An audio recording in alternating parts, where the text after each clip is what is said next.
Good morning students, how are you all? I am Pankaj Mishra, your physics teacher, here again with a new video on physics class. Students, as you all know, we have already started with this chapter, that is laws of motion, in which I have explained two laws.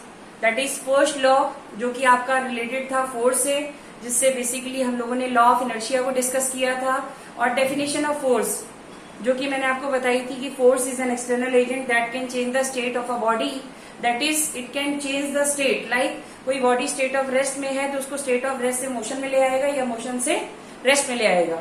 Second law that I had explained you was regarding law of momentum, in which the rate of change of momentum is directly proportional to product of mass and velocity. And in that law I have explained you कि जिसका मास ज्यादा होगा उसका momentum ज्यादा होगा, या जिसकी velocity ज्यादा होगी उसका मोमेंटम ज्यादा होगा. इसका मतलब जिसका मास ज्यादा होगा उसके अपोजिट में जो रेजिस्टिव फोर्स जिसके थ्रू हम उसको रोक सकते हैं, we have to apply more effort, that is force. So students, today's topic is third law of motion, and after that I will be explaining you the equations of motion. ठीक है, जो हम लोगों ने सेकेंड चैप्टर में पढ़ा था उसी को हम लोगों को यहाँ पे पढ़ना है, इक्वेशंस ऑफ मोशन. ठीक है, and the effect of gravity. Gravity का क्या इफेक्ट होता है, कैसी इक्वेशंस चेंजेस हो जाती हैं. ठीक है, तो let's start with third law. Newton का थर्ड लॉ हम लोग पढ़ेंगे और इसकी एग्जांपल पढ़ेंगे. Newton's third law, it states that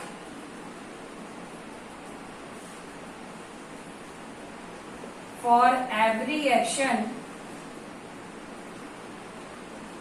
there is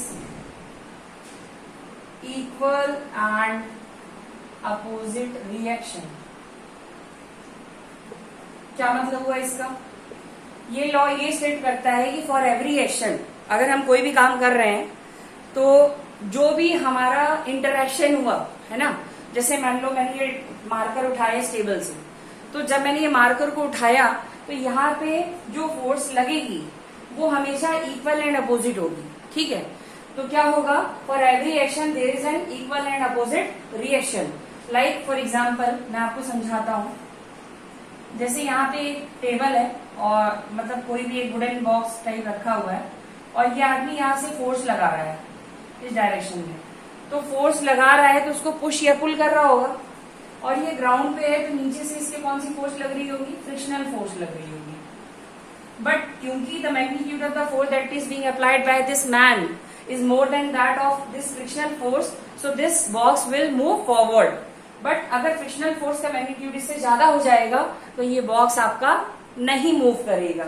But आपने यहाँ पे एक चीज देखा कि for every action, मतलब जो उसने पुश या पुल किया, there is an equal and opposite reaction. यहाँ पे equal and opposite reaction होगी ही होगी. ठीक है, अब जैसे ऐसे हम लोग, ये सब कॉन्टैक्ट फोर्सेस के लिए एग्जांपल है. जैसे एक हम लोगों ने क्या किया, एक मेटालिक बॉब ले ली और उसको स्ट्रिंग से अटैच कर दिया फिक्स रिजिड सपोर्ट से. अब इसका जो वेट होगा वो नीचे की तरफ लगेगा, लेकिन जो इस थ्रेड या जो स्ट्रिंग है इसमें जो टेंशन क्रिएट होगा ये क्या होगा, इक्वल एंड अपोजिट फोर्स. ये आपका एक फोर्स लग रहा है जो कि वेट के अगेंस्ट में लग रहा है, अपोजिट डायरेक्शन में लग रहा है ना. तो आपका क्या होगा, बेसिकली कोई भी इंटरेक्शन होगा तो वहां पे दो फोर्सेस लगेंगे. और कैसे होंगे, for every action there is an equal and opposite reaction, हमेशा होना चाहिए. और थोड़ा सा इसको अच्छे से अगर समझने की कोशिश करें तो मैं आपको 3 एग्जांपल्स और बताऊंगा जो डेली लाइफ के हैं और बहुत इंपॉर्टेंट भी हैं. आप लोग एग्जाम में इसको लिख भी सकते हैं, क्योंकि जरूर एक ना एक लॉ तो आता ही आता है हमेशा. तो अगर हम बात करें तो फर्स्ट एग्जाम्पल कि आप लोग बोट में जाते हैं. ठीक है, बोट में जब जाते हैं तो जब आप लोग बोट को फॉरवर्ड मूव करते हैं, ठीक है, बोट फॉरवर्ड नहीं मूव होती, मतलब आप नहीं करते, एक्चुअली आप ओर्स का इस्तेमाल करते हैं. When you row the boat, जब आप बोट को रो करते हैं तो क्या करते हैं, आप जब रो उसका ओर्स का यूज इस्तेमाल करते हैं तो you push the water backward side में आप क्या करते हैं, इस तरीके से रोइंग करते हैं. तो क्या होता है कि फॉरवर्ड डायरेक्शन में आपकी बोट मूव कर जाती है. तो वहां पे भी यही चीज हो रही है, for every action there is an equal and opposite reaction. उस रिएक्शन फोर्स की वजह से आपकी बोट फॉरवर्ड डायरेक्शन में जा रही है.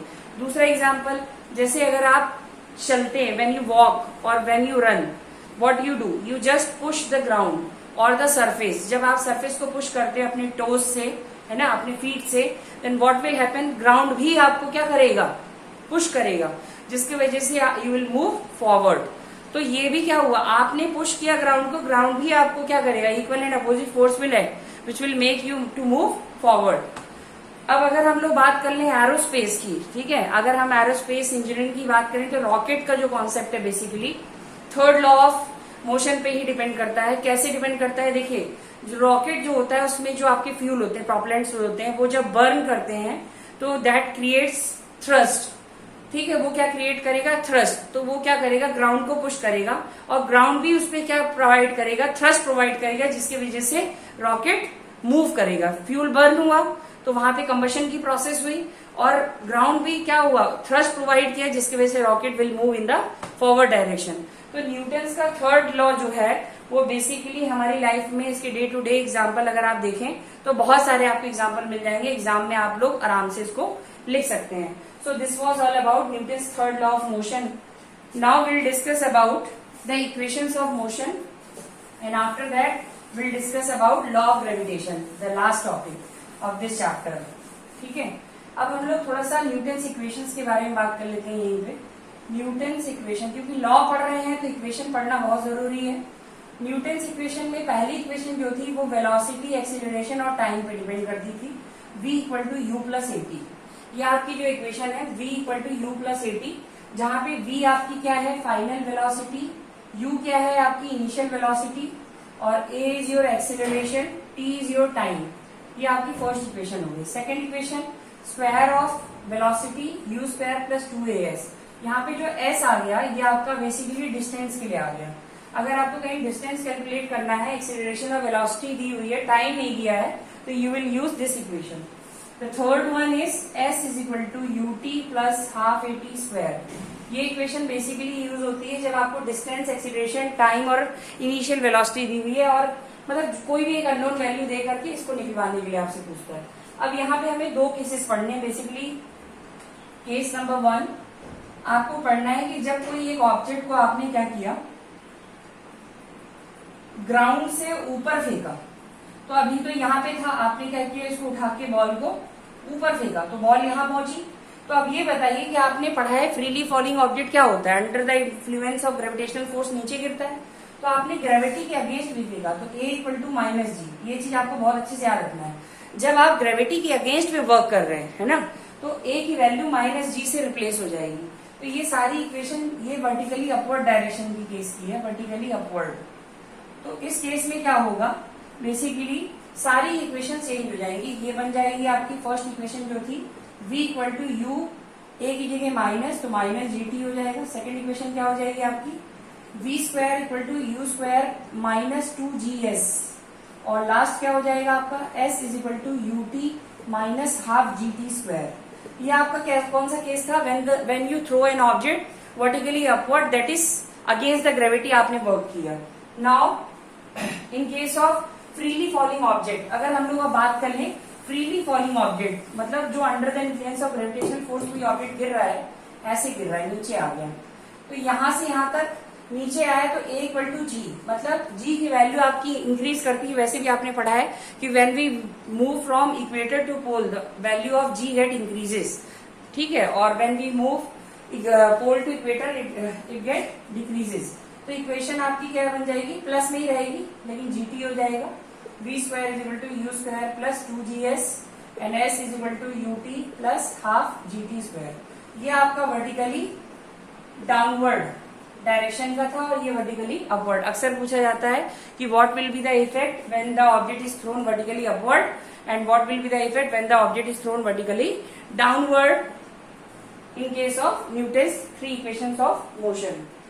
अब हमारा जो लास्ट टॉपिक इसमें बचा हुआ है वो है आपका ग्रेविटेशनल लॉ पे। उसको भी समझाना बहुत जरूरी है क्योंकि न्यूटन्स ने ही दिया है और लॉज भी पढ़ रहे हैं हम लोग न्यूटन के, तो बहुत जरूरी है ये लास्ट वाला भी पढ़ लें हम लोग, ठीक है। ग्रेविटेशनल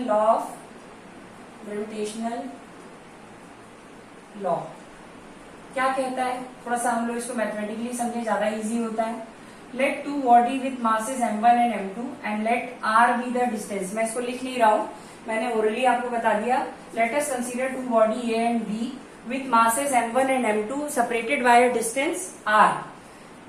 Then जो फोर्स एक्ट करेगा FAB इस पे, मतलब इस बॉडी का इस पे और इसका इस पे, तो फोर्स जो लग रहा है इस पे, ये क्या होगा, फोर्स डायरेक्टली प्रोपोर्शनल होगा पहले इनके मासेस के प्रोडक्ट पे. ये चीज याद रखना है. Force will be directly proportional to the product of the masses of the two body and force is also inversely proportional to square of the distance between them. अगर जितना ज्यादा डिस्टेंस इनके बीच के दूर होगा उतना ही फोर्स ऑफ अट्रैक्शन इनके बीच में कम होगा. इनवर्सली प्रोपोर्शनल है. अगर इन दोनों को कंबाइन करने में क्या बनेगा, फ्रॉम फर्स्ट एंड सेकेंड, ये बन जाएगा आपका बेटा force is proportional to m1 m2 by r square and when you remove this proportionality it will become g m1 m2 by r square. तो from this relation you can see f जो है वो आपका inversely proportional है और g जो है आपका ग्रेविटेशनल कांस्टेंट है. ठीक है, तो ये आपका ग्रेविटेशनल लॉ था जो कि न्यूटन ने आपको बताया था कि फोर्स डायरेक्टली प्रोपोर्शनल होगा दो बॉडी के मासेस के बीच में और उनका प्रोडक्ट जो होगा, और इनवर्सली प्रोपोर्शनल होगा square of the distance between them. So student, this was all about today's lecture. I have covered all the topics of this chapter. I hope you all will go through my video. जो पहले के भी video इस chapter के related मैंने बनाए हैं, just go through my video. Okay, just go through each and every part that I have explained you. Just refer to your book also. If still you are having any doubt in any one of the topic that I have explained you, just ask me in the group. You can personally call or text me. Thank you.